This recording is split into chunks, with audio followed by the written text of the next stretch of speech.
కృష్ణా జలాల వివాదం తెలంగాణలో కాకరేపుతోంది. బీఆర్ఎస్ వల్లే కృష్ణా జలాలు పాలమూరి రంగారెడ్డి ప్రాజెక్టులో అన్యాయం జరిగిందని కాంగ్రెస్ ఆరోపిస్తోంది.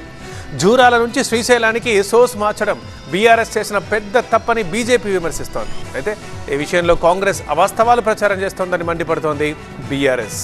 వీళ్ళు అధికారంలో వచ్చిన తర్వాత 2014 నుంచి 2023 వరకు 1200 టీఎంసీలు అక్రమంగా ఆంధ్ర కృష్ణా నదీ జలాలు తీసుకుపోయినాయి. అంటే ఒక్కసారి ఆలోచన చేయండి, ఉమ్మడి ఆంధ్రప్రదేశ్ కంటే తెలంగాణ రాష్ట్రం ఏర్పడి బీఆర్ఎస్ ప్రభుత్వం వచ్చిన తర్వాత ఈ 10 ఏళ్లలోనే కృష్ణా నదీ జలాలు ఎక్కువగా అక్రమంగా ఆంధ్రప్రదేశ్ తరలించుకుపోయిందంటే ఏ విధంగా వాళ్ళు వివరించారో చాలా స్పష్టంగా ఈ ఫిగర్స్ వస్తున్నాయి.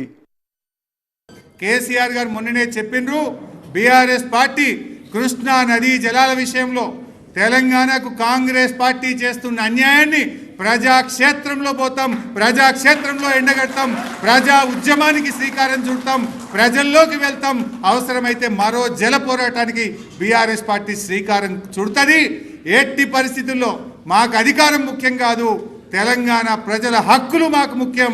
ఆ హక్కుల కోసం ఎంత దూరమైనా బీఆర్ఎస్ పార్టీ పోరాటం చేస్తుంది. వాస్తవంగా ఇప్పటికి కూడా పాలమూరు రంగారెడ్డి ప్రాజెక్టు మీద గానీ, కృష్ణా జలాలు 299 టీఎంసీల మీద గానీ, కాళేశ్వరం మీద గానీ, తుమ్మిడట్టి నుంచి ముడిగడ్డకి ఎందుకు వచ్చిందన్న విషయం మీద హరీష్ రావు ఇప్పటికి కూడా కాన్ఫిడెంట్ గా తెలంగాణ ప్రజల్ని ఉద్యమ సమయంలో ఎట్లయితే తప్పుదో పట్టించారో అదే విధంగా ఈ రోజు కూడా పవర్ పాయింట్ ప్రజెంటేషన్ పెట్టి అవాస్తవాలను చెప్పి నిన్న మొన్న చెప్పినటువంటి వాస్తవాల పక్కదో పట్టించే ప్రయత్నం చేస్తున్నారు.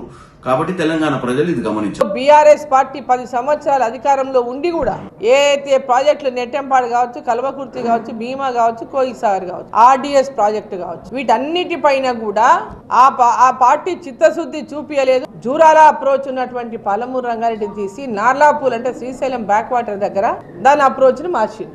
ఆనాడే తీవ్రంగా వ్యతిరేకించినాం. దీనివల్ల ప్రాజెక్టు పూర్తి కాదు, కేవలం దీన్ని రాజకీయం కోసం ఉపయోగించుకున్నారు తప్ప దీనికి ఈ ప్రభుత్వానికి చిత్తశుద్ధి లేదని ఆనాడు కూడా మాట్లాడడం జరిగింది. తెలంగాణ ఇచ్చిన శ్రీమతి సోనియా గాంధీ కుమార్ను పట్టుకునే ఉరి తీయాలని చెప్పనే మాట అంటుండంటే వాళ్ళ అసహనం ఎంత పీక్స్ కు వెళ్ళిందో ప్రజలను గమనించవలసింది నేను కోరుతా ఉన్నా. తెలంగాణ అసెంబ్లీ వేదికగా తెలంగాణ ప్రజల సంపదను దోచుకున్న వారిని ఉరిదీసినా తప్పు లేదని సందర్భోచితంగా రేవంత్ రెడ్డి గారి మాటలునే తప్ప వ్యక్తిగతంగా చావును కోరుకెళ్ళోడు రేవంత్ రెడ్డి గారు గమనించండి కేటీఆర్ అని అంటున్నా. ముఖ్యమంత్రి కేసీఆర్ కాకముందేమో ఆంధ్రోళ్ళు నీళ్ళు ఎత్తుకపోయినన్నావు, అదొక అట్లా అని మళ్ళీ నువ్వు ముఖ్యమంత్రి అయినావు. ముఖ్యమంత్రి అయిన 10 సంవత్సరాలు ఆంధ్రోళ్ళు నీళ్ళు ఎత్తుకపోయిరు అని ఒక్కరోజన్నా నువ్వు అన్నావా? ఆ రోజు 10 సంవత్సరాలు నువ్వు ఇరిగేషన్ మినిస్టర్గా, మీ మామ కేసీఆర్ సీఎంగా 10 సంవత్సరాలు ఆంధ్రోళ్ళు నీళ్లు దోపిడీ చేస్తున్నారని ఒక్కరోజన్నా నువ్వు అన్నవా హరీష్ రావు?